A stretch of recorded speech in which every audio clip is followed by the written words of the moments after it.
Thank you for pressing start on episode 64 of Underplayed, KZUM's indie video game podcast. Today we have two secret games, followed by a review of our featured game, Chants of Sennaar.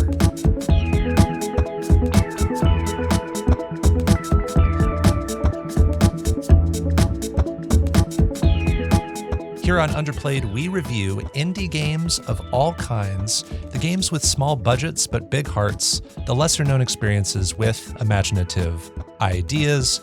I'm Bopo, and now joining me is a guy with big dad mode energy, taking you on in River City. He's here to spread joy and transform a toy. It's your berserk boy, DiscoCola. What is going on? Fine, I am doing. Fun, I plural, am going to have. You, how are? The Bopo is fine. The DiscoCola is reference.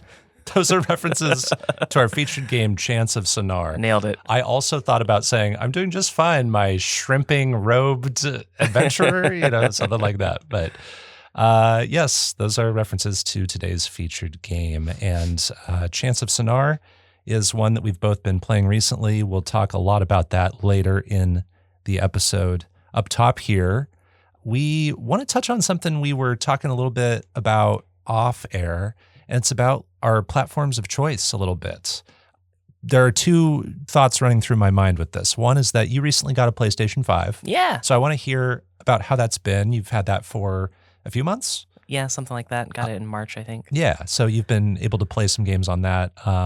And then also I feel like we've both been exploring more platforms aside from the PlayStation side of things. Mm-hmm. So how has the PS5 been for you? I haven't used it much, to be honest. Not because I don't want to, but because, I don't know, a lot of the games I already had downloaded on my PS4 from this season.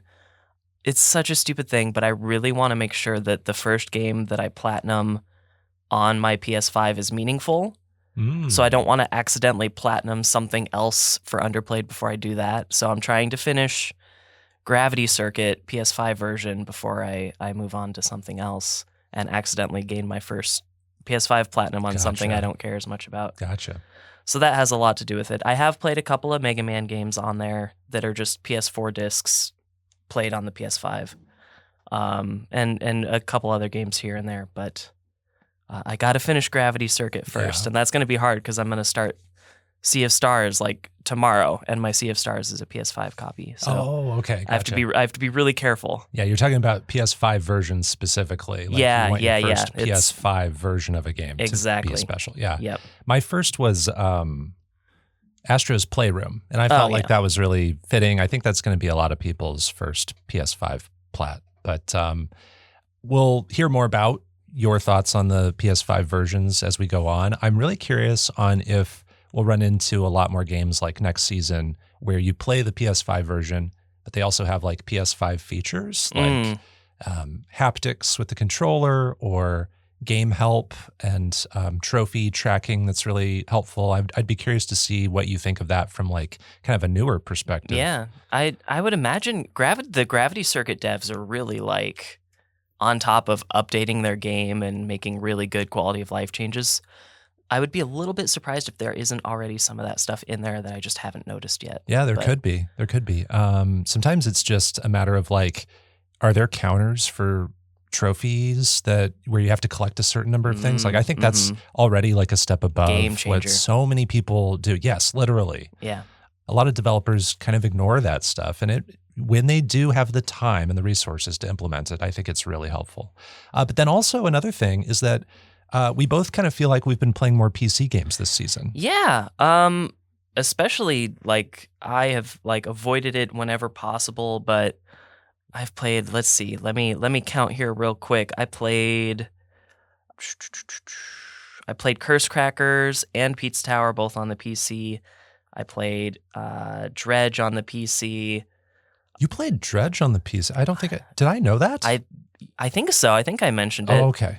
Because that one was gifted to me over Steam. Right. So that's why I played it on PC. Right. Yes. Yeah, and I've had like a couple of other Switch games here too, which I've played on before, but I usually go toward PlayStation when possible. So, for a long time, I just sort of wrote off my PC as being able to really play any meaningful games because I tried to play one for Underplayed and it just would not run, and it didn't seem like it was that intense of a game.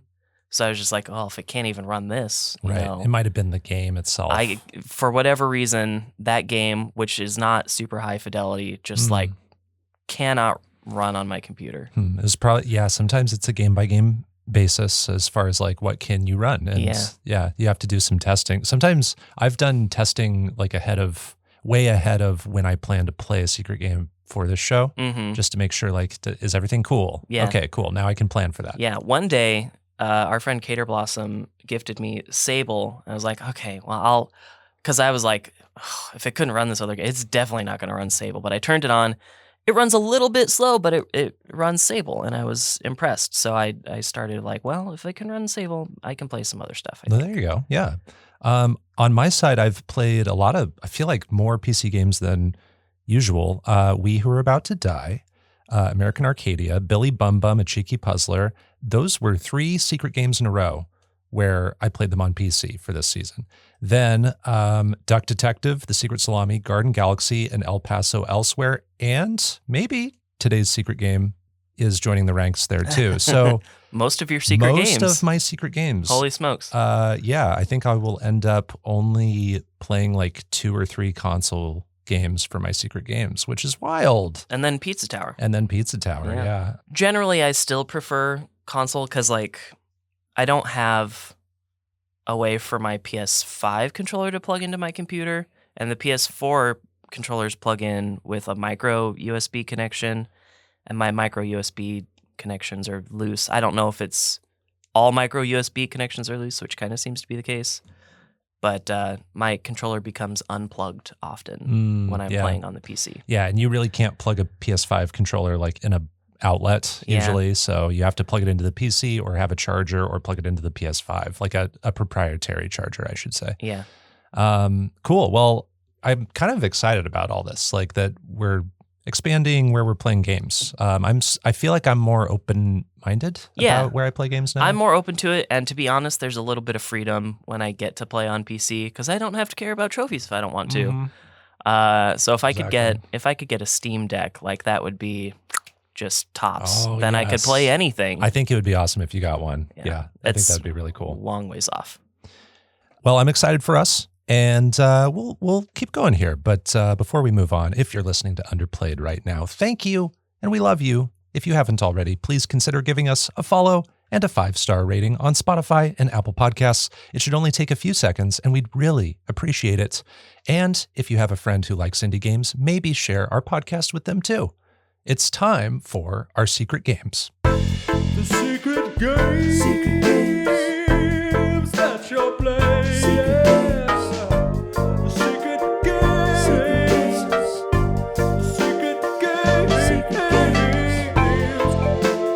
In Secret Games, we each review an indie game we've been playing in secret since our last episode. We don't discuss what we've been playing in advance. I'm going to learn what DiscoCola has been playing recently right now. He's going to learn what I've been playing recently right now. And we can each choose any indie game as long as we haven't reviewed it before on this show. We'll start with you, DiscoCola. Let the mystery be no more. Reveal your secret game for episode 64 of Underplayed. All right. Well, I've got a little bit of a story at the start to set it up. Okay. It was I fell into a little bit of a trap, a little bit of a the Mummy Demastered situation where I started playing a game and I thought it was indie and I was just like getting so far in it. And then I turned it on last night to finish it up and I heard this familiar little jingle and I looked over at my screen and it said Ubisoft. I'm like, oh no, I wasted so much time. This isn't an indie game. I was going to play From Dust. I didn't even think about it. From Dust. From Dust is just like one of the most indie, not indie games that there has to be. So because we were all like super busy yesterday, like I was out of town at a Digimon tournament for like 14 hours out of my day. I did have to make a quick, really fast pivot to a short indie game. Actually, real quick, speaking of Digimon, I have a gift for you. What? And if you don't want to keep this in the episode, that's fine. Okay. But you can open that up real quick if you want. Oh my God. It has my name on it. It does have your and name on you it. have... You just use that bite key to like cut the Okay. tape. Yeah. This is not a sharp key that I'm using right now. Just stab through and then... Wait, do I have any risk of puncturing something inside? Not necessarily. Like damaging maybe what you want to give to me? slightly scratching. Oh, there's some scissors right There here. you go. There Okay. we go. I'm going to use these bad boys. This is wild. What is going on? Well, you'll see. What did you do? You'll see. Okay, I'm opening it. Okay. Get some good ASMR in here. Hold on, there's a lot of tape on this bad boy. I gotta. Some of it's from the original part that was shipped to me, so Okay. some of it's already cut. Okay, I think I'm gonna keep most of this in. Here are your keys back. Thank you. Here, a little bit of jingle for Jesus. the for the soundscape. Okay. What? Oh my God! Oh my God!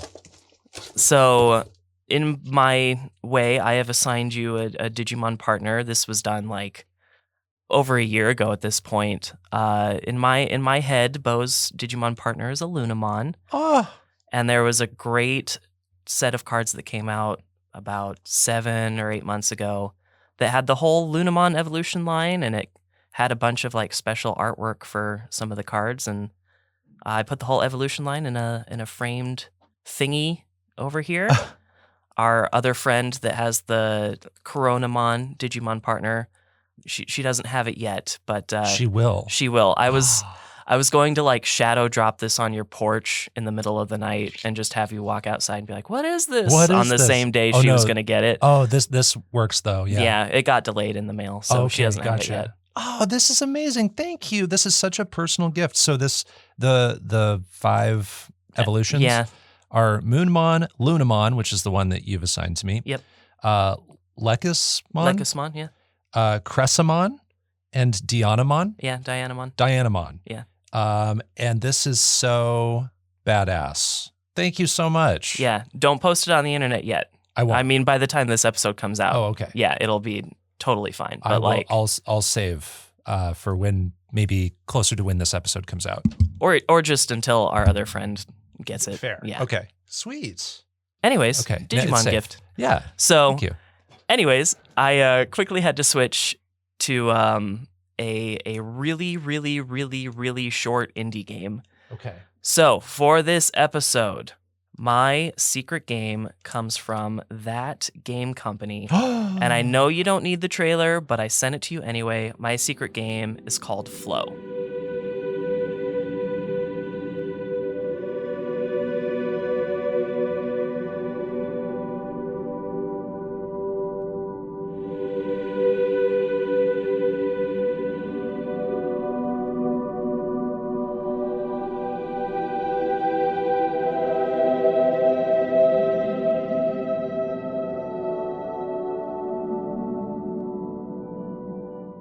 Heckers and a half. I know flOw. You know flOw. So just for clarification, you did replay this, even though I know you've played it tons before. Yeah. Okay. Yep, this was a fresh play. I played it on Cancer Trophies. Nice. So Nice. I redid it. And I know you've in the past, you've done like all the trophies in it. Yeah, actually not too long ago for the first time I completed it. Okay. And I have played flOw. I don't think I've like finished it, or I don't remember finishing it. And I certainly have not gotten all the trophies. So you've played more of this than I have, but I do have familiarity with this. Yeah, so in flOw, you take control of what looks like just this really just basic life form, like a single-celled organism or a microorganism of some sort.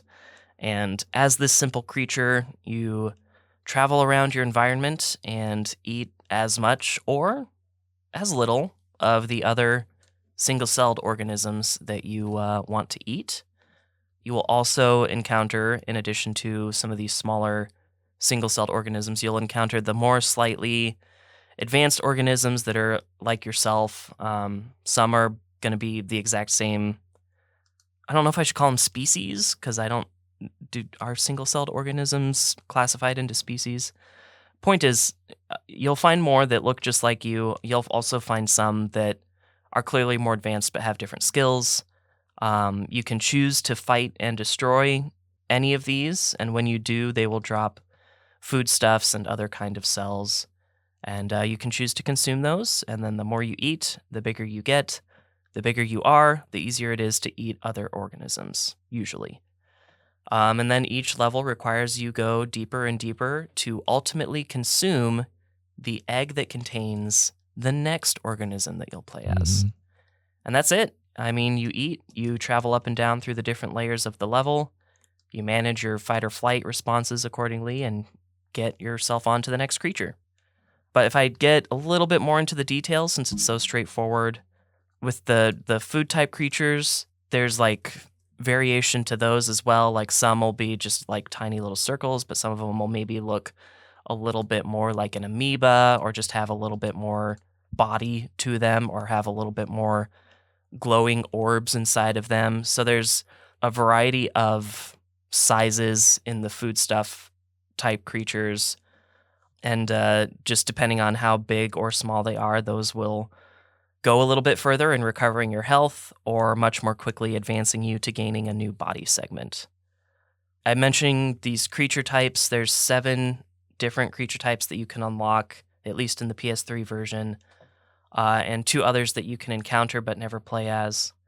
The unlockable ones might have official names, but in order, I call them Vanilla, which is like the very plain playstyle.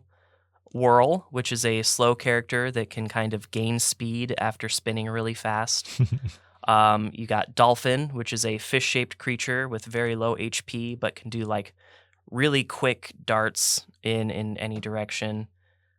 You've got the Toxic Avenger, a slow creature that can poison other creatures or poison food so that other creatures eat poisoned food, and that will slow down anything that's poisoned. You've got Edgelord. No way, dude. He is a slow, blade-clad creature that gets extremely aggressive around other, more advanced creatures.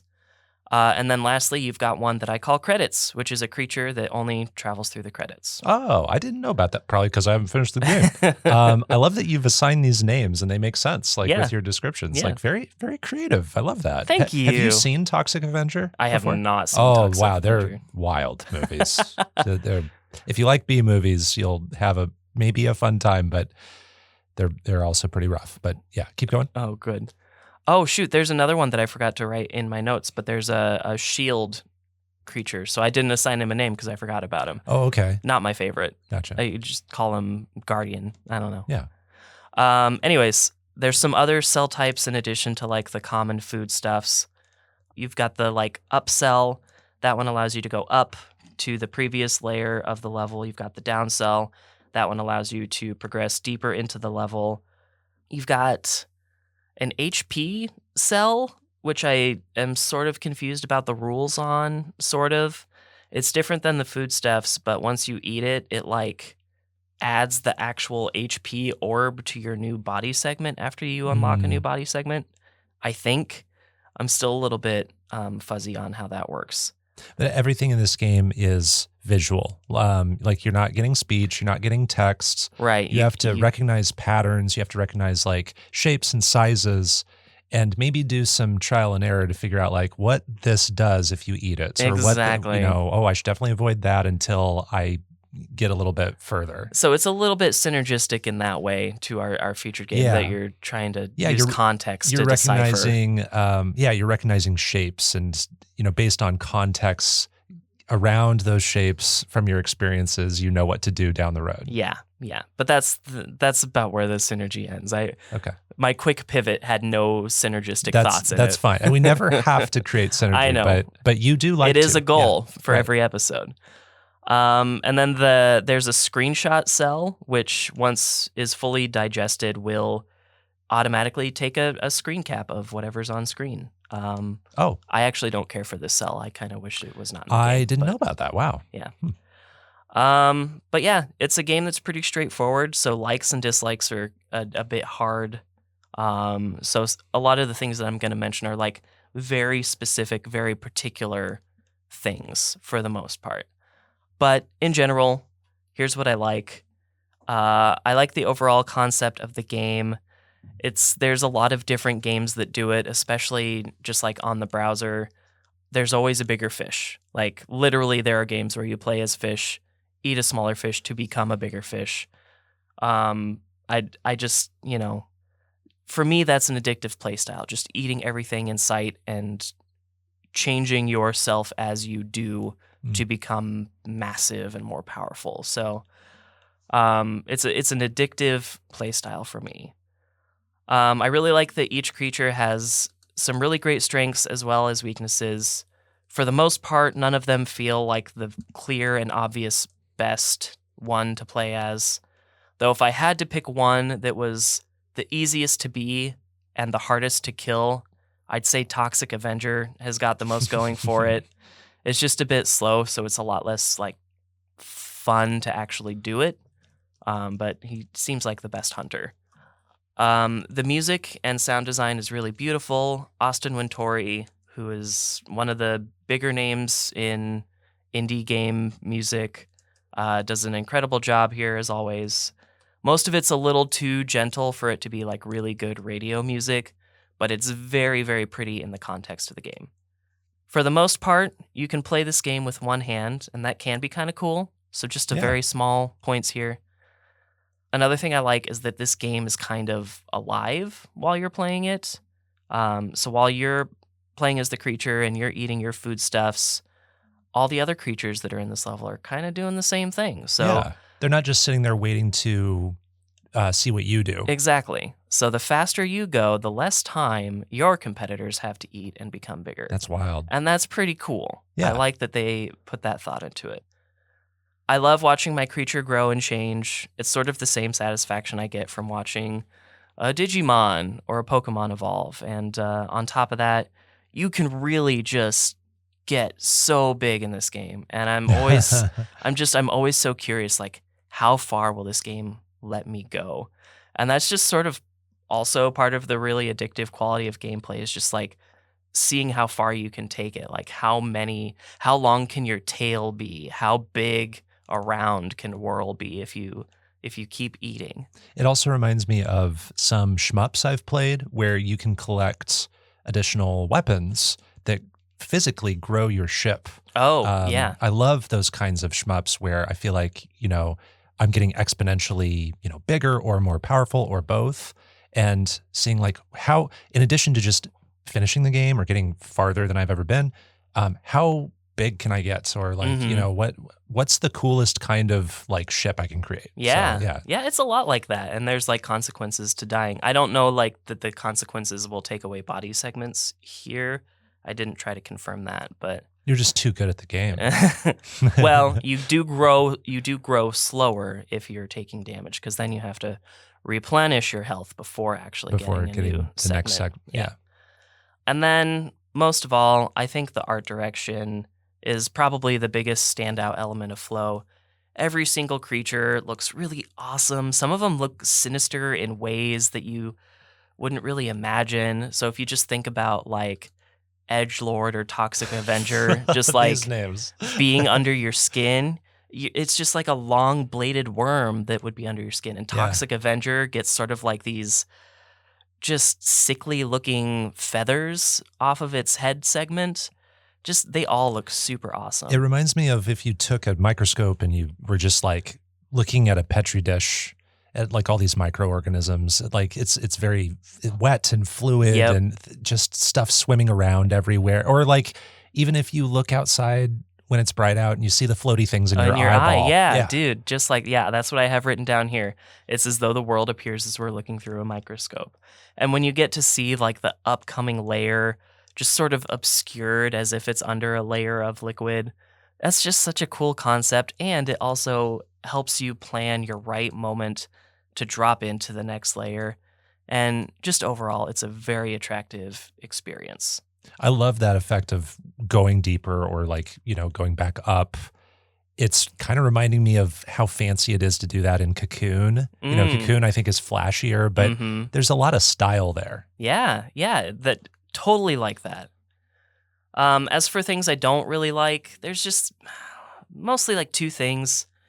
I sort of alluded to it earlier, but like the rules for the HP up cell and adding segments, it's all kind of confusing. I'm trying to decipher the meaning of some of these different cells, and it isn't ever like outright explained to me, which is sort of fine, but I'm also just like not totally grasping it. And then between different creatures, the rules kind of seem inconsistent. So I'm not super sure about most of this, but like when I was playing as Whirl, it would often spit out a lot of those HP up cells, and I can't always tell why or when it's going to do that, or if other creatures are actually doing the same, because a lot of other creatures are actually just really long. So whereas Whirl is just like big around, I can always see all of Whirl's body, but if I'm vanilla and I have just like dozens of body segments, if he's spitting out an HP cell, I'm not going to see it because it's coming out of his back end. Oh, okay. There's also like this additional creature that sort of looks like one of the advanced creatures, but you don't unlock it. What it seems to be doing is creating more of those like foodstuff cells, but you can also like destroy it. So you can let it spit out these food cells, or you can destroy it and consume its drops. But I don't know if I should be like, is it more beneficial to leave it alive, or is it more beneficial to eliminate it? And sometimes you can eliminate it on accident, so it's hard to test that. Yeah, you don't really get to learn. Yeah. Yeah. So I don't understand what this creature is. But lastly, my least favorite thing about flOw is that, at least on the PS3 version, which is the only version I've played, flOw uses tilt controls. Sort of like Flower did on the PS3, but Flower, you have a lot more freedom. You're also a lot more guided. flOw, you've got a big open space. But I don't like tilting my controller to control my game. You can't turn it off. Yeah, I don't think so. Otherwise, like, the only other control in the game is pressing the cross button. Each of the different skills that the creatures have is activated by pressing the cross button. So simple control scheme. Simple control scheme, but your movement is entirely based on tilting your controller. And that gets unruly. It, decalibrates itself just by being tilted more. I think that's one of the reasons why I never fell in love with this game back in the day. There are probably a few reasons I could think of, but I think that was the major one for me. Yeah. So I just, I'm not missing that games used to do that. I'm glad. Sure. I'm glad we moved on from that. Oh yeah, this is definitely like an example of what was going on when this game came out, like around 2006, 2007. When the PS3 just came out and there are these movement controls. The Wii was very new too. And so it was this thing. It was like, this is what new consoles are capable of. Let's just take this in every direction we can, from large games to small games. And we saw this in some indie games. Yeah. Anyways, flOw is probably one of the first better known art piece games. And in that category, I personally think it's a great success. You can see its DNA in many other games from that game company. And while flOw may not have been well enough known to inspire many of the more modern art games that I love, the subsequent Flower and Journey certainly influenced many of my favorites. I love this game for the most part. It is a little bit of shallow fun, but the art callback. Yeah. The art direction is rad, and the gameplay concept is really fun. And the idea of just like a microorganism game is awesome to me. If I could try it without the tilt controlling, and I know it's on PS4, so maybe that exists, maybe I'd like it more. But as I have played it now, it's an 8.5 out of 10. Wow. Okay. Nice. I'm glad that like after so many, years of having known this game and after so many times playing it, you're still able to like enjoy it and appreciate it. I don't think I would enjoy this game as much if I were to force myself to play it again and try to finish it. So I'm glad you were the one who got to this. And I know that Flower and Journey are on our featured games list to play someday. And we could have just as easily picked them by this point, but it also feels appropriate that now we've had you play this game before we get to Flower and Journey? Like we're kind of going sort of chronologically. I know I played Sky Children of the Light in season 1, but other than that, we're kind of going through their whole gameography slowly. I like that idea. This is described online as like a simulation game, also kind of like as an arcade game. Do you think that is accurate to call this game a simulation or like a life simulation, if you will? I don't think that the arcade one is right. I don't think that one's right on. Because if you think about arcade games, you play until you fail. You can't really fail in flOw. And that's some of the like more popular criticisms that I saw online. It was just like, there's no challenge here, and I don't think games need to be challenging, personally. I think on the other side, it makes it more approachable for people who want to play something like this. I think this could have easily been a game where you fail and you have to retry stages. Yeah, like if all of your little like body segments get eaten like you are doing to something else, you could fall apart and you could be consumed. And I think that would have been fine, and that would have added that challenge. But I also don't mind that I can't fail. Yeah, but around this time, that kind of philosophy was sort of new, and it's one that was carried forward in that game company's future games. Yeah. And so that's cool to see that evolution start here. Yeah. But anyways, to answer the other half, a life sim? Yeah, probably. I mean, the game opens with life could be simple, and it doesn't get as simple as float and consume. Yeah. That's about as simple as it gets. Yeah. I think the motion controls are what turned me away from wanting to see everything that was in this game. I think also the vague parts of the HP regeneration, and also in some cases like the simultaneous actions of the other organisms were, I think, may have been overwhelming to me or something like that. It can be. If you're Whirl and you're in a room full of edgelords, I hear it in my ears and it is hilarious. It is really funny. But if you're in a room of edgelords, they're like, because all of your HP cells are on the outside of your body. So edgelords are just going zoom, zoom, zoom on the outside of your body, and you're so much slower than them. There's nothing you can do. One last question. What would be like a one-sentence review of From Dust, since you did put in the time? I'm so curious. It's not an official like game that we're reviewing, but one sentence review. Yeah. From Dust is a God sim with Goose Game quality elements that can be extremely frustrating and fun at the same time. Oh, interesting. Okay, yeah, I've always kind of known about that game, I think through you, and I've never played it. And I learned about it from Grant. So there's another PS3 360 game that Grant told me about. I had another situation like that where I wanted to play Valiant Hearts for a previous season, and that was published by Ubisoft. Yeah, and see, like, From Dust, if it was published by Ubisoft, I might have just went ahead and finished it, but it is a Ubisoft title. It's not like, Mummy Demastered, where like WayForward is an indie dev company, right? But it has Universal backing it. Oh, this says developers Ubisoft for Valiant Hearts. Oh, okay. Maybe it was kind of the same more situation. Yeah. Okay. And then if you want to try flOw, according to Wikipedia, it is on PS4, PSP, PS Vita, and then I played it on PS3. And apparently it's also available on browser. I don't know if that's still the case. Yeah, according to my very quick and dirty research, that was the first version. It was like a browser, it was a Flash game, and then reworked in the next year after it was released as a Flash game for the PS3. But it's time for my secret game.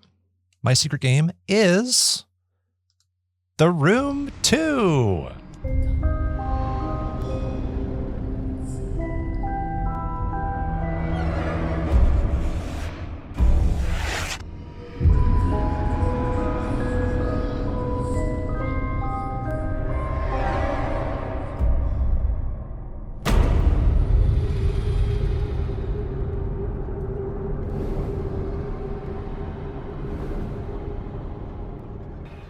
The Room 2? Oh, wow, already, okay. It's already time for the Room 2. So the Room 2. The Room 2, this maybe isn't a surprise that I picked it for this season because I played the Room 1 last season, and I said I would like to start this series and maybe get to one per season. So yeah, I didn't know that it was going to be one per season, so I'm a little bit surprised, but I'm also not mad. Yeah, so I've played the Room 1 through 3 in the past. Every time I get to one of these games, I'm going to replay it for the episode, obviously. So I recently replayed the Room 2. It is a puzzle game first released in 2013, developed and published by Fireproof Games. The game synopsis from the Steam storefront reads, quote, "Unique events transport you to the halls of a long-forgotten crypt. The only means of escape lies locked within a stone pedestal, along with a note from your mysterious ally. His words promise assistance, but only serve to entice you into a compelling world of mystery and exploration," end quote. So The Room 2 is a first-person puzzle game. It continues the style of puzzles and mysterious lore of the first game, The Room, which you can hear my review of in episode 53 from season 5. This game and series is heavily centered on an unseen person named AS, who I talked about in that last review. Some of this will be review, by the way, from that other game, just because a lot of these elements carry over. But AS is leaving behind all these vague notes about his progress into researching the Null, which is the fifth element beyond Earth, water, air, and fire. And AS is trapped in this dimension created by the Null, and you're always somewhere behind him. So you never see him. He's always leaving behind these notes, and you're always like, you don't even know how many steps behind you are, but you're following this trail that he's left for you. And the Null has created a series of these rooms that are all different, but they're linked together too. You have to solve puzzles in this fashion that resembles being in an escape room, and you eventually find a piece of the Null, which reveals a door to the next room. And then you go to a vastly different looking place. And in these puzzles, you're finding key items. And some of them can be manipulated when you examine them closely to create something new. So you might find a key, and the key isn't just, a solid metal key. Maybe it has rotating pieces that you can manipulate to make a differently shaped key. So sometimes that's happening where you go into that inventory and you change things. You also have an eyepiece that can be worn at any time to possibly see hidden text written by the Null. You'll see text in like red on the walls and on tables and on objects sometimes. And because this world is supernatural, the rooms each take on these different appearances. The levels in this game are called the Crypt, the Ship, the Temple, the Seance, the Crossing, and the Lab. And the rooms on average take I'd say 30 to 45 minutes to solve on average, depending on skill level, depending on your intuition. There is a hint system to help you out if you get stuck. And that's really all you need to know about the Room 2. Pretty straightforward. I don't know that I grasped before just how, I don't know, when I think of supernatural entities like the Null seems to be, I never think of them as constructing human objects. Oh, yeah. It's fair. so strange that it's writing text that you can read. That's just interesting. The Null is even more confounding to me now. The Null, it's creating all these objects and rooms that resemble things we know. Yeah. And so there are rules that make sense because we're in what looks like, an escape room. So it's just kind of giving us this excuse to explore all of these different areas, in my opinion. So starting out with likes, I'm going to mention things that I think this game does a step above the original Room game. Good call. So I really love the variety of locations and puzzles in the Room 2. So the first room resembles a lot of the rooms from the first game, but then beyond that, we go to the ship, and that's seafaring themed. You examine this intricate model ship, you're twisting little pieces on the ship, and that's opening up other parts in the level, and you're just slowly evolving the ship until kind of is deconstructed. It's really cool. And then the temple has you loading up this crossbow with bolts, and you shoot it at different things in the room to activate stuff.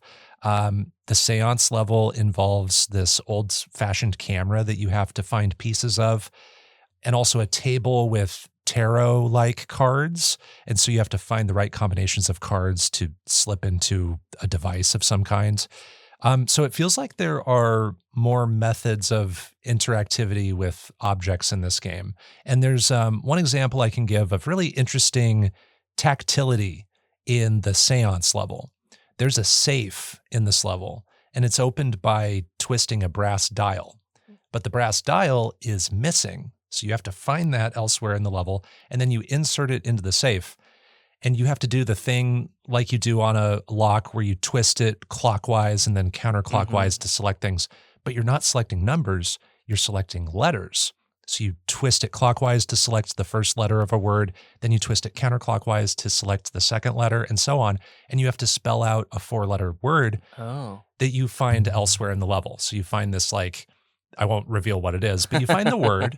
And then you go, oh, that's the word for the safe because I'm spelling out a word on that safe. So a really cool idea that I've never seen with a safe and with a dial in a game. Yeah.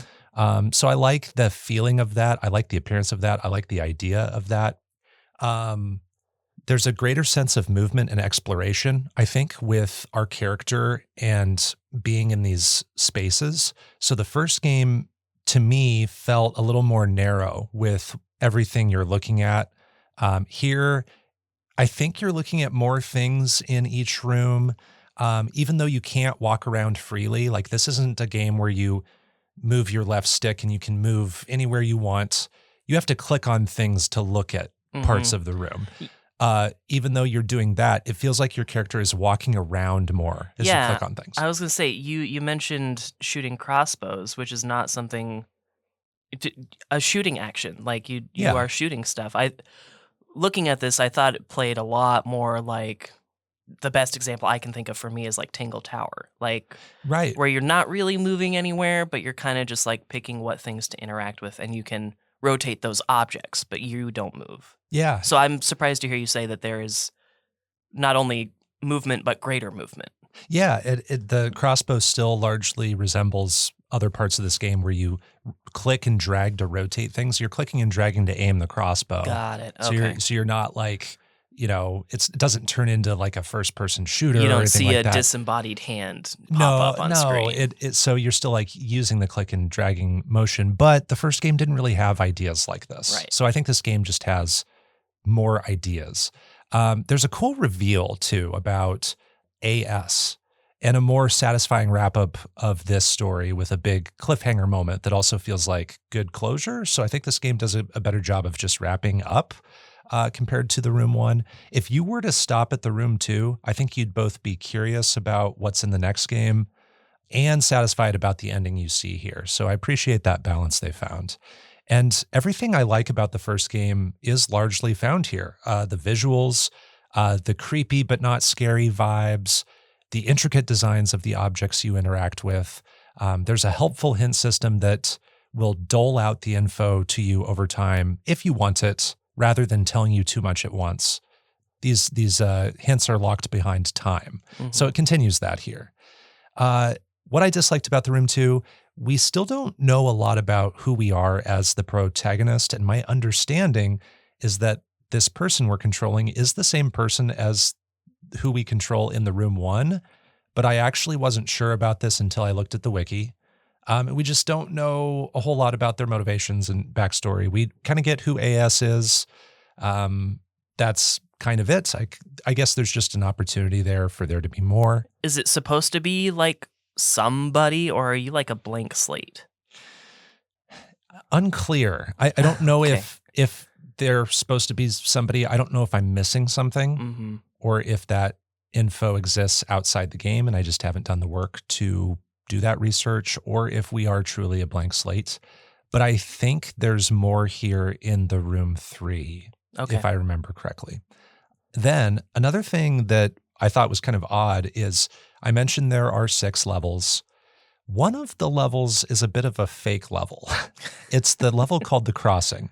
It's the second to last level, and it only takes about 30 seconds to finish. And it really just serves as a transition from the seance level to the lab level, which is the last level. So you might think there are 6 levels in this game.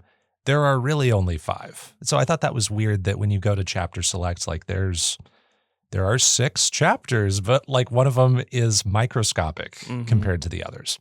And then the last level, the lab, is quite a step up in complexity. And I actually needed to use tons of hints for this. I used hints for almost every puzzle. I just think this level has things that are too hidden.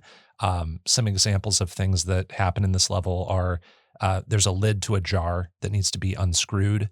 And it's very hard to perceive that that lid can even be selected and that it's like a special object. It kind of just looks like part of the environment.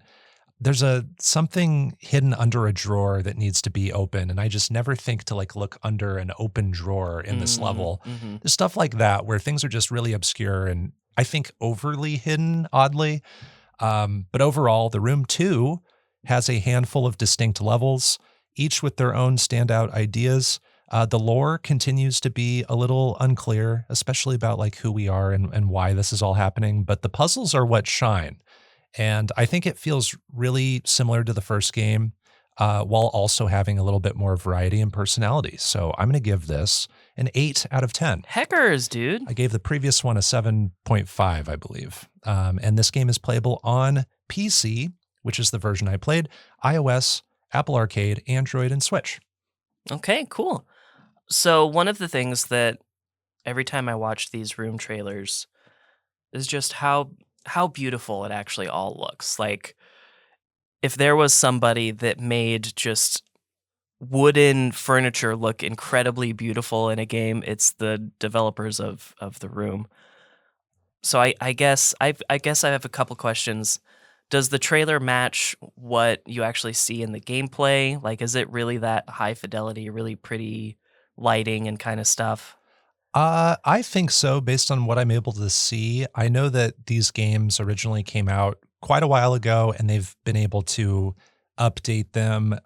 Some of them came out on a very limited selection of platforms, and if they were ported to PC, there was a graphical update along the way. So they've managed to keep these looking modern and high fidelity, like you've said. So yeah, I would say the trailer is a good indication of what you can expect to see. And then between Room 1 and 2, is it sort of the same like quality of graphical fidelity? Is there a noticeable improvement in 2?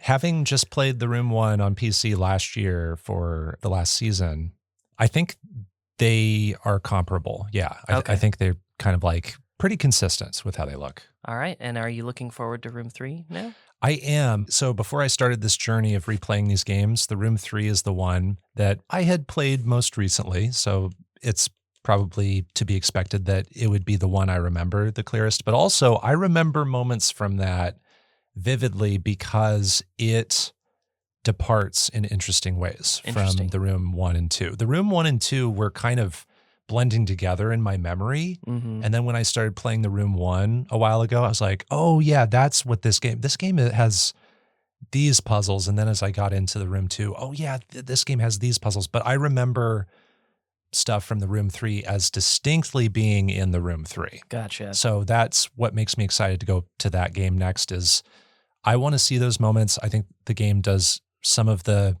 expansive stuff that this game is doing, but maybe even more in a few ways. And I think it's just a little more ambitious. There are going to be things that I don't remember, though, because I don't remember every puzzle. I don't remember every solution. Right. So it'll be a mixture there. Cool. Well, I still don't know if I would play a Room game personally, but I do think they are beautiful. And it sounds like the puzzles can be really interesting. Yes, I think that's accurate. And I don't know if I recommend these games to you. Yeah, I don't know if you would enjoy them, but maybe if you're curious, look up gameplay of one of the levels and just see what's going on. And for people who like escape rooms, again, I think these are great video game versions of that sort of idea. Cool. Those are our secret games, flOw and the Room 2. Let's move on to our review of Chants of Sennaar. It is our featured game.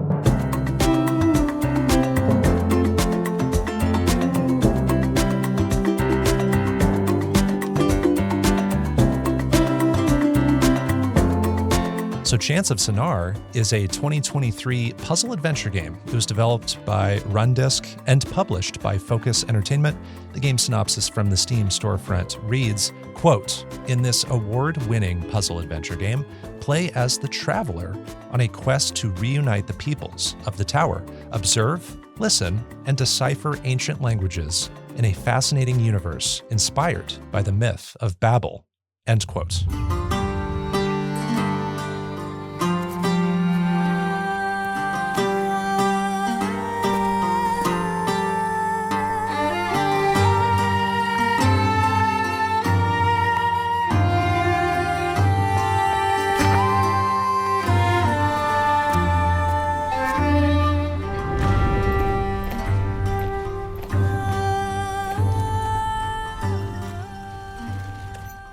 Chants of Sennaar is a third-person puzzle game where you play as the Traveler who wakes up from a box and starts exploring this absolutely massive tower inspired by the Tower of Babel.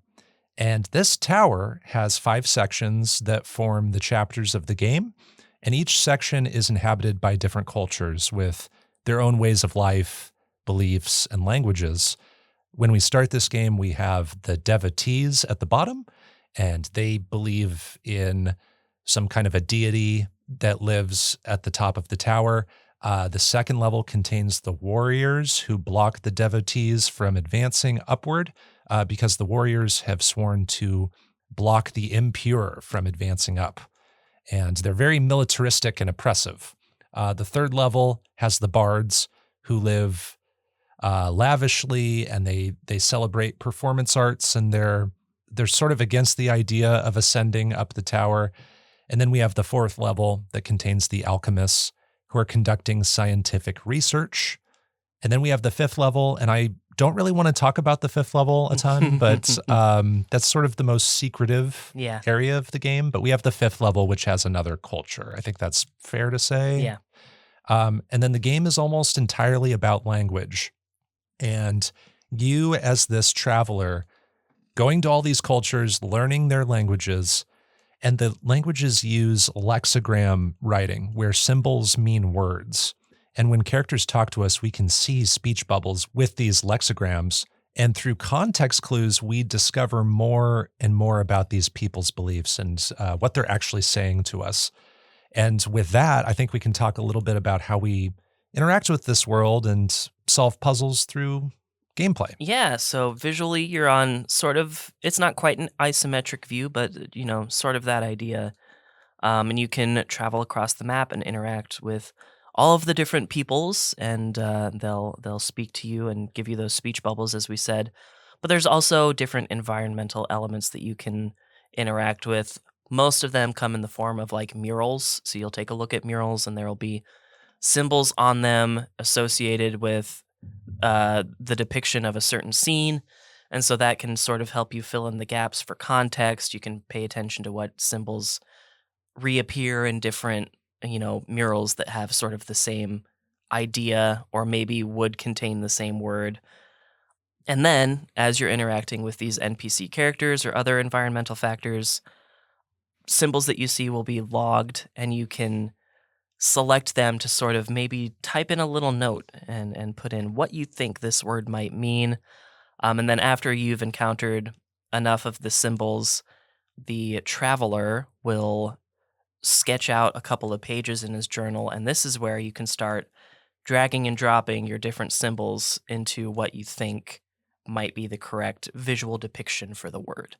And this is where, if you get them all right, the game will confirm that you have those words right.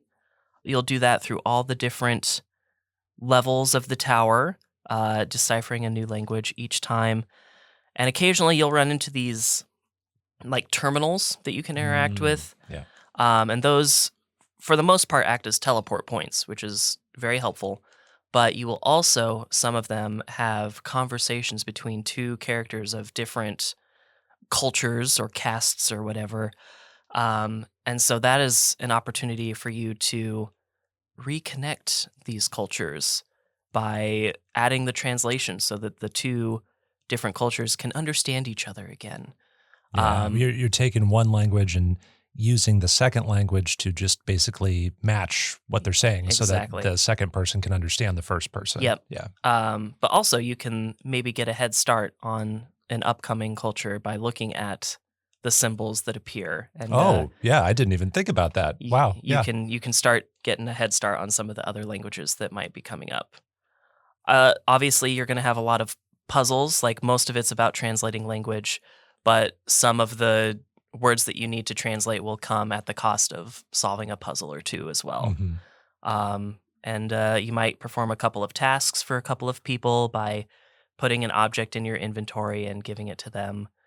But I think that's mostly it. The goal of the game is to translate and then confirm your translations in your journal, and then reach the top of the tower. Yeah. I'd say like one thing that pops up, not like often, but I think it's often enough to point out, is stealth. Like sometimes we need to there's some stealth sections. We need to sneak past things every now and then, which I will talk about when I'm sure we'll both mention in our overall thoughts. I forgot it if that is an indication of how I feel about it. And just some history and significance on the game.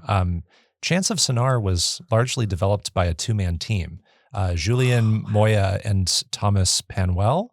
And it was nominated for many kinds of awards for its design and art and writing. And quite notably, it was nominated for the Games for Impact Award at the 2023 Game Awards. And much of this game was conceived of and developed during the height of the COVID-19 pandemic in 2020 and 2021. So they came up with this idea for this game in this time where much of the world was closed down. People were in their homes, not doing a whole lot of interaction. And here we have a game about sort of being closed off and having all these like particular cultures who each have people that talk to each other within them, but they're not talking to each other. And we need to sort of establish those links if we so choose. I guess we can stick to one culture at a time and just go from there. But I thought that was fascinating that this game sort of reflected the world at the time when it was conceived. Yeah, when you start the game, that lack of connection isn't necessarily like obvious, or maybe it's obvious, but it doesn't seem like it's the point. It just kind of, to me, seemed like a caste system. So in my notes, I wrote caste a lot. Yeah, it feels like our pursuits are very sort of selfish at the beginning. Like we just need to advance and figure out more for ourselves. But then you run into the warriors blocking the path for the devotees to climb up, and you realize, oh, there's conflict in this world. But because I'm down here with the devotees, I know as much as they know, and the devotees don't really know a lot about the bards and the alchemists, if anything. Yeah, I don't think they even hardly know the alchemists exist. I don't think there's any mention of them. Like they have no concept of what is up there. Yeah. And so they might have a curiosity about that. They want to seek God or whatever at the top of the tower. But along the way, they don't really know what to expect necessarily, and neither do we. So the game puts us in this place that matches the society we're in at that time. And we go from there. We learn more. Now, DiscoCola, I think we were both excited about this game. Yeah. I think we were both like prepped to pick it for this season. Was it me who officially picked it? You picked it. I was sitting there on my last pick, and I was just like, I was hoping you were going to pick Cocoon so that I could pick Chants of Sennaar, but you didn't pick Cocoon, so I was like, all right, my pick is Cocoon. And then you picked Chants of Sennaar anyway, which is amazing. Perfect. Yes, it worked out. We're all happy here. But now after having played it, what are your thoughts on this game? Yeah, so one of the things that drew me in initially, shocker, is the art style. You did pick this game, but I was also so stoked to pick it. It reminds me a lot of Sable. Also, just sort of like a touch of Creature in the Well kind of vibes there. Yeah, I can see that. It's just really pretty to look at, and it's got very striking color use. Yeah, it's very confident with its color. And I love that. I love it so much. Normally, I hate looking at desert illustrations, but for some reason, just the way that Chants of Sennaar took all these bright colors really just worked out, and I love it. I think all of the music is good at its worst. I don't think there's a ton of like radio bangers, but I do like most of them, and I kind of love a few of them. one of the things that you like to point out in a lot of games is a good journal. This is a key element here, of course. Right. Couldn't do the game without the journal, but I do think the journal is really incredible in this game. Like, specifically the freedom to kind of take your own notes, like not predetermined, phrases or something. You can type in your own notes for what a word might mean. And I love having that freedom. It allows you to speculate to any level for a given symbol, and that can really help you when you start to go back around and try to fill in some of those gaps for what some of these like really tough symbols might actually mean. And that's truly where I think this game will depart for each and every player, as far as how much do you want to try to hypothesize about the symbols, and then what do you interpret in the world. You might think a word means running. I might think a word means hiding. And those are kind of similar, but given the right context, yours might be way more accurate than mine. Yeah. And so like, I love that I could think a word is like in a completely different ballpark than someone else. And that's going to make my playthrough not really resemble somebody else's. I think that's super cool. And then normally my instinct would be to like not do that, not journal, not type in all these words.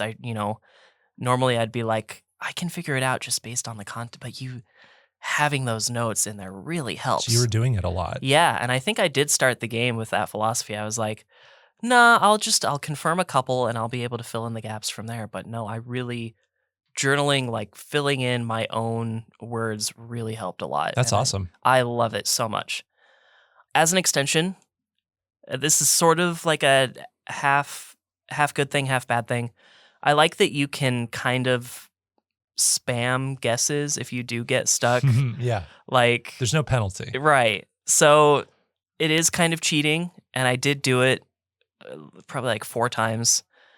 But that does mean that if you're someone that's like really struggling, you still won't get locked out of the end of the game if you're willing to put in the time to like try all the different combinations to spam your guess to confirm the letters. Like, it is kind of cheating, but also I appreciate that you can do it so that you can still finish the game. Yeah, I'd say I did roughly the same amount. I did a handful of those moments where maybe I'm not trying every single symbol I've unlocked, but I know these 3 words are some combination of these 3 or 4 symbols. So I'm just I know I can try all the combinations like within a minute or 2. So I'm just going to try them all out. Yeah, I had one that was like a 5 symbol page, and like all the ones that I felt so confident about just like weren't working out. So I was just like, well, I guess we're doing this thing. Yeah. And so that one took me like 20 minutes. Well, I think that's valid though, that you did have a confidence, you had a logic in your mind that you did try, like you worked at it. Oh, sure. Yeah. I didn't mind doing the work either. Spoiler, but good. And then, yeah, like I said, overall, I love the mechanic of the game as a whole. When we picked this, I think I knew it was a puzzle game, but I didn't really know that it was a language translation game. And in the end, I really loved that. This was a heck of a lot of fun to puzzle. Amazing. And I don't always love puzzle games. But and we've played a lot of them. We've played a lot of them. We're not always in the mood for them because we just don't have the spoons. Right. Yeah. There's a lot more that I like, but as far as like things that bothered me a little bit, going over the map in general can be a bit of a drag, but this is especially dreadful in like the gardens and even more so in the sewers underneath the gardens. Yeah. You're talking about the bards area. Yeah, traveling those sewers is awful. I just cannot get myself oriented in there.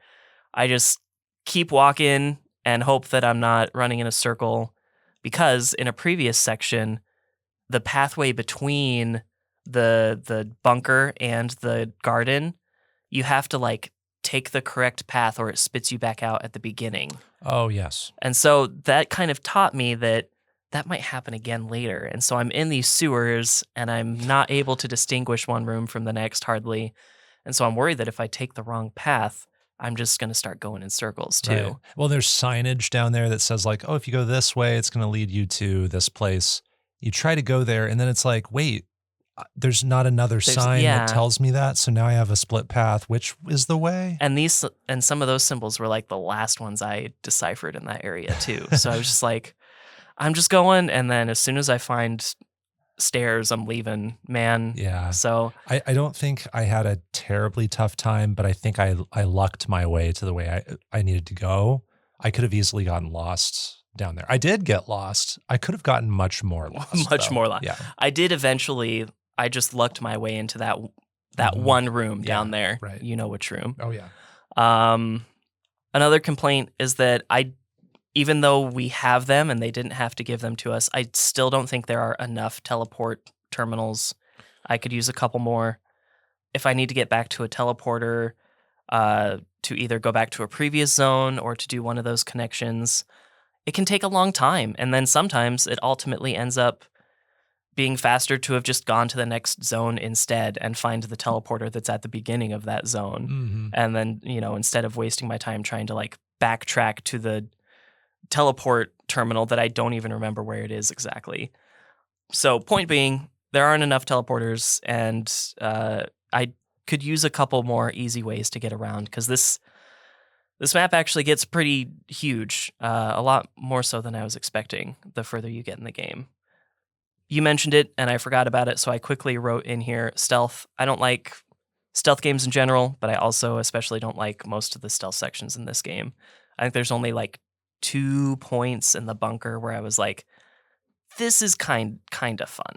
But, with the warriors? Yeah. Yeah. But otherwise, I just don't enjoy stealth stuff. And that's a natural thing for you. That's a natural thing for me, but I also don't know that like the stealth in this game was like stellar. the best. Yeah. Sure. Another complaint, certain illustrations in the journal that the Traveler makes felt a bit nebulous, and I had a hard time figuring out what they were representing, which made it even harder to place these symbols that I had ultimately translated correctly. I just couldn't figure out what the illustration was telling me. Yeah, sometimes it seems like there's a science to what the illustration is according to what part of language it is. Like, are verbs illustrated with the Traveler themselves doing the thing? And then are like sentence modifiers like a little bit more neutral with the illustration that's made? Sometimes the subject in the illustration is kind of like almost as simple as a stick figure. Like it's kind of a shadow of a person. Yeah. But other times it looks like you. So maybe there's like a science to that, but I couldn't figure it out. Yeah, there's a couple. I'm thinking of one very in particular, and I don't remember what ultimately translated to, but it's like a person like just crossing their arms over the front of their chest. Yeah. And that can mean a ton of different things. Mm-hmm. And like the word that it ultimately ended up being, I had translated correctly in my handwritten notes, but I couldn't match it to the right picture because I never would have thought that's what this was saying. I know the exact one you're talking about. Yeah, I struggled with that one too. And lastly, while I love the variety of language rules, for me personally, I had a hard time translating the bards language. I did feel smart when I figured out some of the rules, but just knowing the rules wasn't always enough when it comes to the bards language, because theirs is sort of the other languages are pretty similar to sentence structure that I'm familiar with. Yeah. But the bards one departs in a lot of ways that I have a hard time wrapping my head around. Yeah, you're gonna. It's like you're reading my thoughts too. The bard area happens in the middle of the game too. Yeah. And so like in my opinion, their language is the most complex. The hardest, yeah. And you'd think that kind of a difficulty spike would maybe be reserved for the end of the game. It's happening in the middle of the game. Yeah. Which is fascinating. Which to its credit, did make most of the rest of the game feel like a ride downhill on a bicycle. But right. But leading up to that, I was wondering, are the next two areas going to be harder? I don't know if I can finish this True game. that. And so thankfully they ended up being easier. Yeah. So yeah, Chants of Sennaar was mostly a blind experience for me, and to be honest, I'm kind of glad that it was. I didn't really know what to expect, and when I got a language translation game, I was scared and I was thrilled. And as I made my way through the game, I found what I consider to be an expertly crafted puzzle game that gives me exactly everything I need to decipher all 4 languages and then uncover a little bit more. This is some of the best fun that I've had all season. Wow. I want to give Chants of Sennaar a 9.5. Wowzers, Bowsers. I loved Chants of Sennaar, dude. I had so much fun. That's awesome. I think I expected you to love it. I'm not sure I expected you to love it this much. It could have gone either way, dude, but I think they did it so well. Huh. Wow. Well, you may have actually influenced my score a little bit, but cool. So I'll take it. Yeah. So I'll move on to my thoughts. I just thought this was a fascinating journey all the way through. Each culture is feeling completely different as you're making your way up. And discovery feels fresh every time you enter a new area. And that's thanks to a lot of things. It's thanks to the visuals. It's also thanks to the soundscape, the characters we meet, and also just playing with the different ideas with language and communication, which I think you've already given lots of great examples of. And also, I really appreciate that the more effort you put in, the more you get out of this world and its storytelling. You can try to understand all of the dynamics between the cultures as you go. And if you do, I think you get a little bit more of an advantage in deducing things later.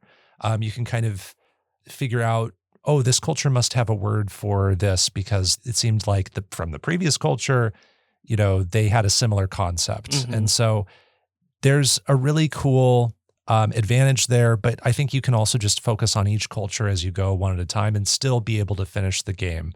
So the game caters to both kinds of players, the player who loves absorbing the whole world as they go, and the player who wants to solve the puzzles as they come.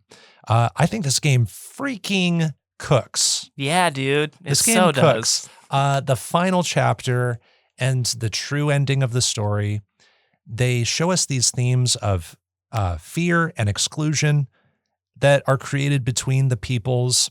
It talks about the dangers of isolationism without ever speaking words out loud. We're just reading symbols and then translating them into English. And I think all that stuff is conveyed so visually, so effectively.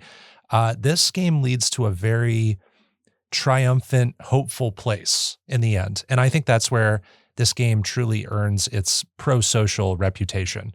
It got nominated for Games for Impact. I think that's totally deserved. Absolutely. 100%. And I'm just such a fan of what this game shows us and represents thematically. This world is gorgeous for all the reasons you said.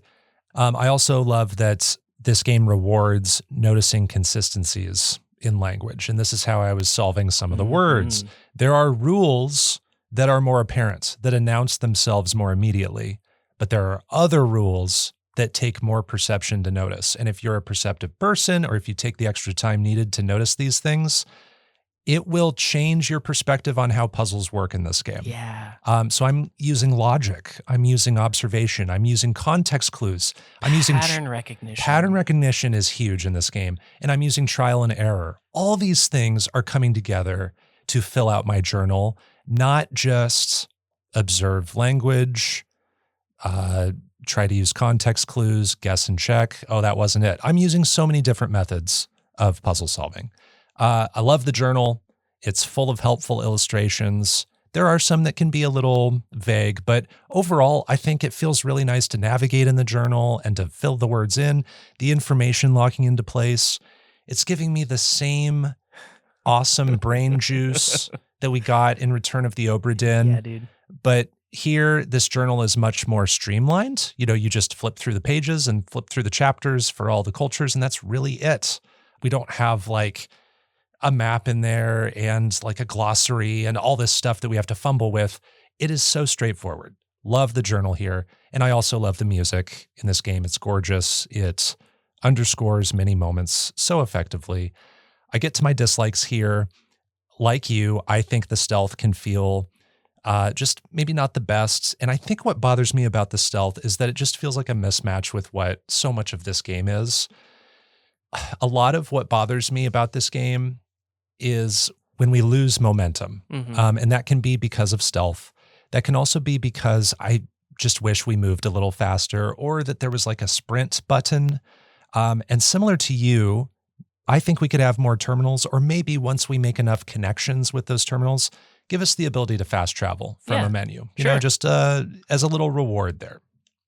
The rules like sentence modifiers, like negation and pluralization, those can be confusing to remember how to use. So like, does the plural symbol go before or after? Does the negation come before or after? Mm-hmm. And I can't remember if those rules change culture to culture. They do, some of them. They do. And so it's so hard to keep that in my mind. I always have to use trial and error with those specifically. And then the difficulty spikes in the middle with the bard culture. I hit kind of a soft wall in the middle of this game where I was like, ooh, I don't know if I can finish this area right now. And so I had to like put the game down. I was streaming it at the time. Mm-hmm. And then going into the next session, I really wasn't feeling too energized. I wasn't feeling confident in my ability to get through. I eventually did. I felt a lot longer than the first two areas. And then, like we said, the difficulty goes back down for the last few sections. But I think it might go to show that everyone will have an area they're strong at, but I also heard about a lot of people who agree that the Bards area is the hardest. I don't know if there is another area that could arguably be harder. I guess there's one puzzle in the alchemist section I had to look up. I couldn't figure that out. Okay. I'd love to talk about that in a second. Yeah. But yeah, I don't see how the gardens aren't the hardest zone in the game. So maybe that's more of a consensus then. I feel like it has to be. Mm-hmm. So I kind of just wish that would have been balanced more. But overall, Chants of Sennaar gives me some frustrations throughout, but it's the perfect game for language nerds. Not only is it a showcase of how language both shapes and reflects a culture of a people, it also demonstrates how misunderstanding can cause fear and conflicts. And I think that's something to celebrate seeing in games. It's through this conflict that we get this fascinating world that also happens to be gorgeous. And the more you pay attention to it, the more you get out of it. I was going to rate this an 8.5. I'm going to go up to a 9. Heckers. For Chants of Sennaar. Hell yeah. Had an awesome time like you. Now, when we talk about the various methods of decoding language, you were talking about going into your keyboard and doing the annotations and things. I got a tip about this actually from one of our friends, Cecily, who watched me play. And Cecily gave me the advice of type in multiple guesses about words. Because I often did have multiple guesses. Yep. I would think like, this means run or hide or, some other example. And then when you see that word again, look at both guesses and see what makes more sense in context. And that will help you to narrow down. Yeah. How else did you use the keyboard and filling out those guesses? Well, I did do that. I didn't see Cecily say that, but I was, especially when I got to the gardens, I was like, this word could be like 3 things. And so I typed all of them in at the same time. Yeah. Using like a /. And yeah. Yeah. I found that there weren't always enough characters. There's not always enough characters. Yeah. There's a limit there. So I had to get creative with that too. But yeah, that was one of the things that I did. One of the words I always tried to figure out first eventually was which word is plural. Yeah. Because that's always going to appear next to a subject, either I or you or soldiers or whatever. So I always tried to figure out which word was plural as soon as I could. I don't know why that one was like the Rosetta Stone for everything else to cascade into place, but I think figuring out plural in the devotees language is kind of a revelation because you realize, I don't think I'll spoil how it happens, but you realize, oh, that's why this sentence is written that way. And then you wonder, is that how the Warriors language does it? Mm-hmm. And they do have pluralization, but they don't do it that way. They don't do it the same. Oh, that's right. Because I remember now. Yeah. And then after you have that experience with those two areas, then you think, well, now it's kind of just up in the air. I have no idea how the successive cultures will work with this stuff. So I was doing that with the negation stuff too, trying to figure out those grammar rules up front as best I can.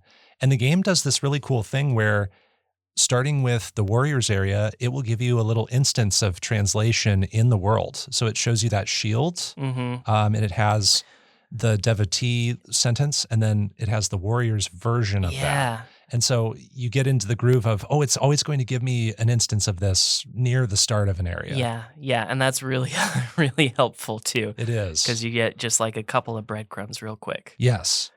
There were a couple of times where, by the way, like I didn't realize you could interact with certain things while you're zoomed in on something like a shield. Like I didn't realize, oh, I have to arrow down to the spear. Yeah, it takes down a there. minute. Yeah. Those were other parts where I got stuck. Is just like, how do I exactly like select the lever to pull next to the bells? Mm-hmm. You don't go up to the lever, you go up to the panel that's next to the lever and you arrow over to it. Sorry, I just got reminded of that. But another strategy is you realize that within a language, nouns and verbs might follow consistent rules through their designs, through their lexicograms. So you might notice a certain shape that happens with people within a language. But then for verbs, those might look completely different than nouns. And that's a little piece of advice, I think also that Cecily reminded me of again and again whenever I got stuck. That's a little rule that can pop up in every language. Yeah. So I liked that there was that too. Well, and then to go even a step further than that, if you have a word, a symbol that means something, but then maybe that something can be inside of something else, the symbol will reflect that as well. And that's really cool when that happens. Exactly. Yeah. Like, I don't know if this exact example happens, but it'd be like if you had a symbol for a liquid and then you had a symbol for like a container. Yeah. That symbol for the container would contain a version of the symbol for the liquid in it. Yeah. Like, oh, that's so cool. It's super awesome. Our favorite areas and kinds of puzzles is something I wanted to ask you about. So as you're going through, I know you didn't like the bards area. Any other area that stands out as something that you loved? I don't know. I kind of feel like they knocked it out of the park in the first one. Like that one was straightforward. It was simple. I think if the bunker didn't have all the stealth sections, I'd feel a little bit better about that because I think I felt the most intelligent deciphering that language. Oh yeah, sure.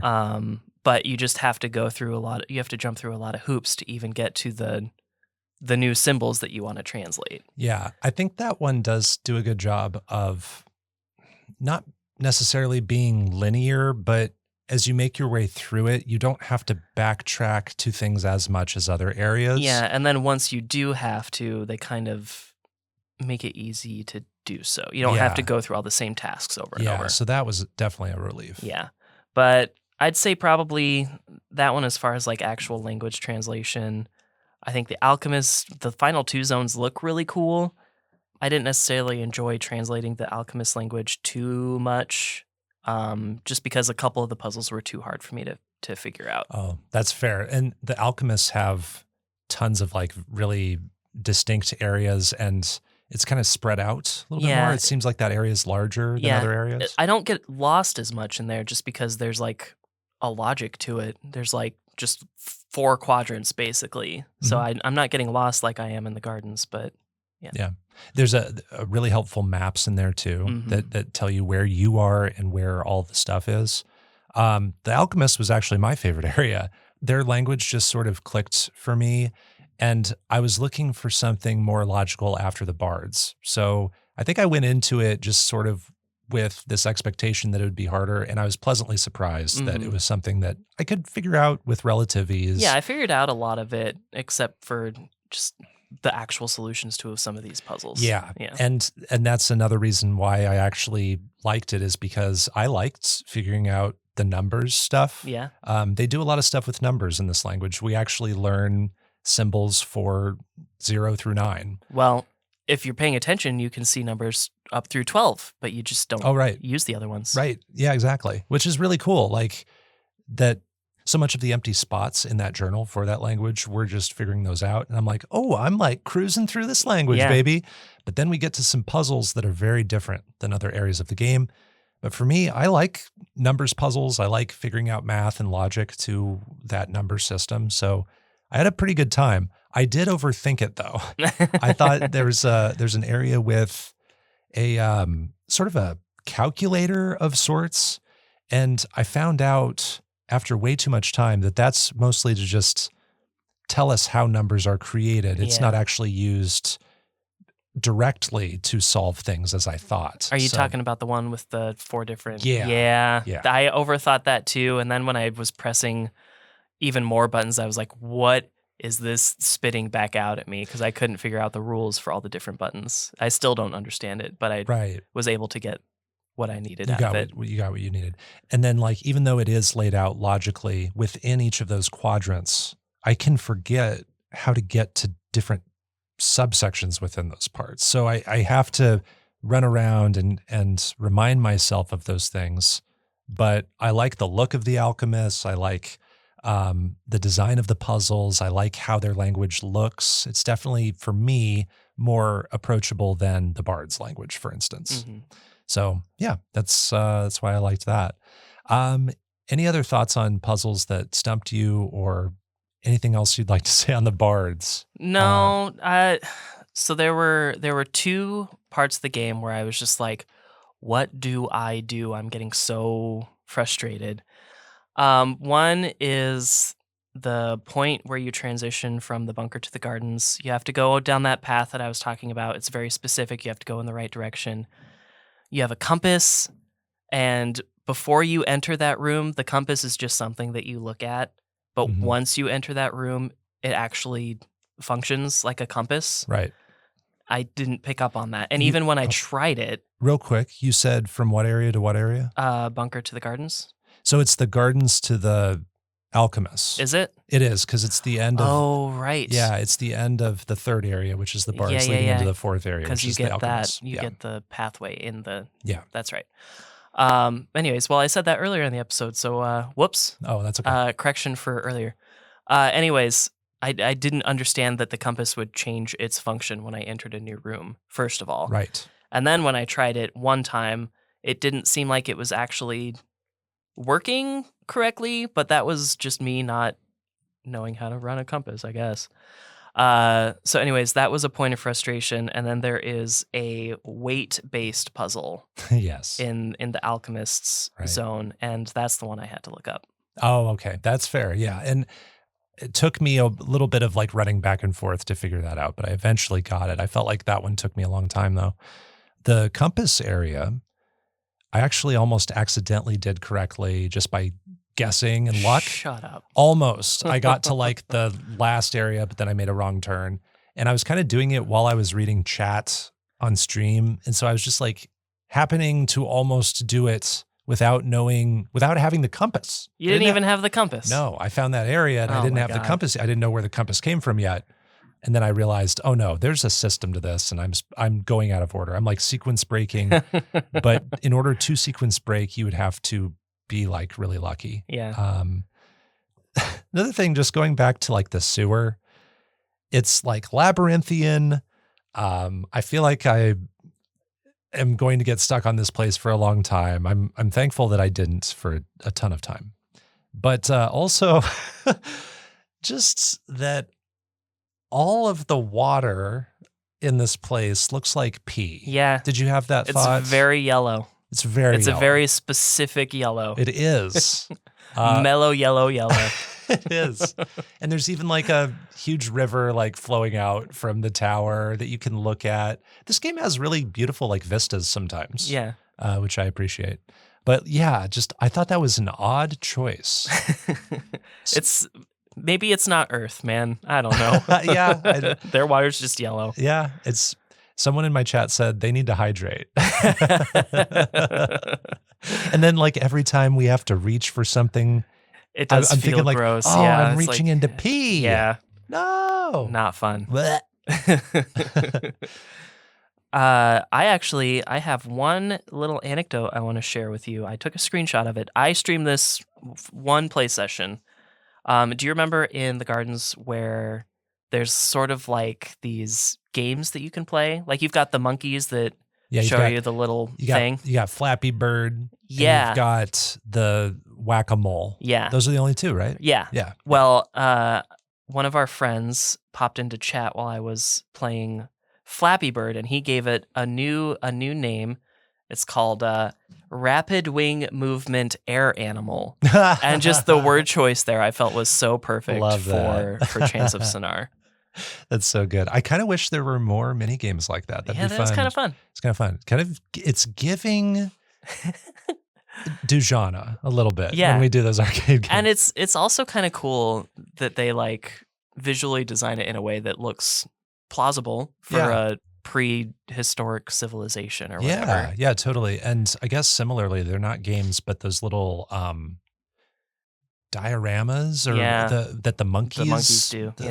That's interesting too. Like little fun little toys in this area. It reminds me of Creeks. Creeks has a lot of these kinds of things. Oh, okay. Cool. Yeah.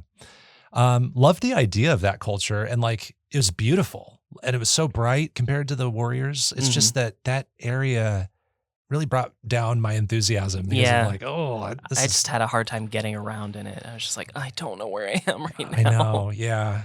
But we got through, and I'm glad we did because we both love this game. I think I expected us both to love it, but I think maybe we loved it more than I expected. So yeah, I really wasn't sure how I was going to feel. It could have gone either way, man. I just had so much fun. Awesome. Well, that's our review of Chants of Sennaar. You can play it on PC, Switch, PS4, and Xbox One. DiscoCola rated it a 9.5. I rated it a 9. That's the end of this episode of Underplayed. You can find more of our episodes at kzum.org/underplayed and on common podcast platforms like Spotify or Apple Podcasts. Our music was composed by Jack Rodenberg. Our art comes from Onimochi. Underplayed is on Twitter, Instagram, and Threads at UnderplayedPod. You can find me in those places at Bopo. That's BO_PO. And I am at DiscoCola in many of those platforms to various degrees. And you can find me on Backlogged, where I'm rebuilding some of my lists. And check us out as a collective on Twitch, twitch.tv/underplayedpodcast, where we will play our co-op game for Season 7, whatever that may be. And we do early premieres of each new episode Monday night before they premiere on Tuesday.